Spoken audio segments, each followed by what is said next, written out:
Yung maraming pera na hindi masaya, naiinggit ko minsan doon sa taong konti ang pera pero ang saya-saya na. Maraming mga company executives, ang lalaki ng mga sweldo, ang lalaki ng mga bonus, pero hindi masaya. Pag tiningnan nila yung karaniwang empleyado, magkaroon lang ng 13th month pay, ang sayang-saya na, alam na nila eksakto anong bibilin, talagang alam na nila. Minsan naiingit pa yung mas maraming pera. Buti pating ordinaryong empleyado, alam niya kung anong gusto niyang gawin sa pera niya. Pero ako, ang daming pera, ano nga kayang gagawin ko dito? More money doesn't mean more happiness. Who is wealthy?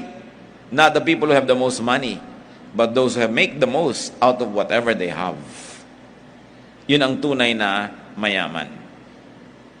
Kung sakasakali na tayo ay madaya at malagay tayo sa sitwasyon na hindi na tayo marunong masatisfy, laging kulang, learn to be satisfied. Learn to be thankful.